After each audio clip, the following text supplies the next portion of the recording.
दोस्तों आज हम पढ़ने वाले क्लास 12 का एक इंटरेस्टिंग चैप्टर जिसका नाम है यमुना छवि, जिसके कवि भारत तेंदु हरिश्चंद्र जी है। तो आइए दोस्तों इस चैप्टर को हम डिटेल से एनिमेशन के माध्यम से समझते हैं। इन पंक्तियों में कवि कह रहा है कि यमुना नदी के किनारे बहुत सारे सुंदर तमाल के पेड़ हैं। उनकी शाखाएं नदी की ओर झुकी हुई है। ऐसा लगता है मानो ये पेड़ यमुना के पवित्र जल को छूना चाहते हो या अपने प्रतिबिंब में अपनी सुंदरता देखने के लिए आगे झुक गए हो। कभी कभी तो ऐसा लगता है कि वे झुककर यमुना को प्रणाम कर रहे हो, क्योंकि वे जल को पवित्र मानते हैं और इससे उत्तम फल की प्राप्ति होती है। कवि ये भी कहते हैं कि ये झुके हुए पेड़ तट को धूप से बचाने के लिए छाया दे रहे हैं या कृष्ण को नमन और सेवा करने के लिए झुके हुए हैं। उनके झुकने का कारण कृष्ण के दर्शन भी हो सकते हैं, क्योंकि उनके दर्शन से मन और आंखों को बहुत शांति और सुख मिलता है। इन पंक्तियों में कवि कह रहा है कि जब पूर्णिमा का चांद यमुना के पानी पर चमकती किरणें डालता है तो ऐसा लगता है ये किरणें पानी में मिलकर पृथ्वी से आकाश तक एक सुंदर तंबू सा फैलाती है। उस समय इन किरणों का उज्जवल प्रकाश पानी में दर्पण की तरह दिखाई देता है। यमुना की यह अद्भुत सुंदरता देखकर तन, मन और आंखों को बहुत शांति और सुख मिलता है। इसे शब्दों में व्यक्त करना भी मुश्किल है। ऐसे समय में चांद की किरणों से आकाश और नदी का किनारा एक दूसरे के समान सुंदर दिखाई देता है। इन पंक्तियों में कवि कह रहा है कि यमुना के पानी में चांद का प्रतिबिंब चमक रहा है। जब पानी में हल्की हल्की लहरें चलती है तो चांद का प्रतिबिंब हिलता डुलता दिखाई देता है और ऐसा लगता है कि जैसे यह प्रतिबिंब नृत्य कर रहा हो। इसे देखकर ऐसा भी लगता है कि मानो यह प्रतिबिंब यमुना में इसलिए उतर आया है कि विष्णु जी का दर्शन पा सके, या जब श्री कृष्ण यमुना के तट पर आए तो उनके दर्शन कर सके।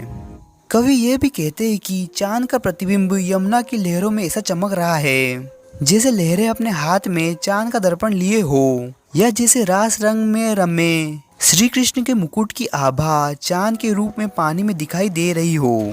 कवि की कल्पना में यह भी हो सकता है कि यमुना के हृदय में चांद की इस छवि में भगवान श्री कृष्ण की आत्मा बसी हो और यही प्रतिबिंब उनका हो।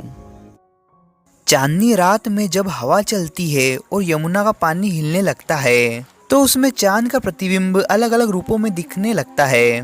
पानी की लहरों के कारण कभी कभी कवि को सैकड़ों चांद के प्रतिबिंब दिखाई देते हैं, जो बदलते बदलते सुंदर लगते हैं। कभी लहरों के साथ ये प्रतिबिंब दूर चले जाते हैं और अदृश्य हो जाते हैं, कभी यह कवि के सामने प्रकट हो जाते हैं। हवा और लहरों के साथ हिलते हुए चांद के प्रतिबिंब को देखकर ऐसा लगता है कि चांद प्रेम से भरा हुआ यमुना के पानी में डोल रहा है। कभी ऐसा लगता है जैसे चांद यमुना की लहरों को पकड़कर झूले में झूल रहा हो। कभी यह प्रतिबिंब किसी बच्चे की उड़ाई हुई पतंग की तरह इधर उधर उड़ता दिखता है, या किसी ब्रज की युवती के जल विहार करने की तरह। कवि के मन में चांद के प्रतिबिंब को देखकर कई सुंदर कल्पनाएं जन्म लेती है। इन पंक्तियों में कवि कह रहा है कि यमुना के पानी में कभी चांद का प्रतिबिंब दिखाई देता है और कभी अदृश्य हो जाता है।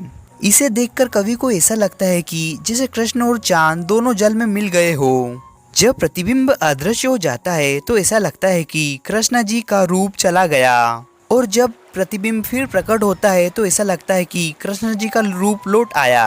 कवि को ऐसा भी लगता है कि जैसे चांद पानी की तरंगों के साथ खेल रहा हो। ये तरंगे उत्पन्न होती है और चांद कई रूप धारण करके उनके साथ मिलने के लिए दौड़ रहा है।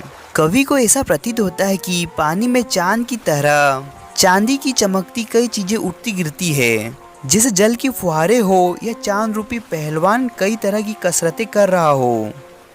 लास्ट की इन पंक्तियों में कवि कह रहा है कि यमुना के पानी में राजहंस इधर उधर तैर रहे हैं, कबूतर स्नान कर रहे हैं, बदक उड़ते हुए दिखाई दे रहे हैं और जल मुर्गियां दौड़ रही है। कहीं चकवा चकवी की जोड़ियां जल विहार कर रही है तो कहीं बगुले मछलियां पकड़ने में व्यस्त है।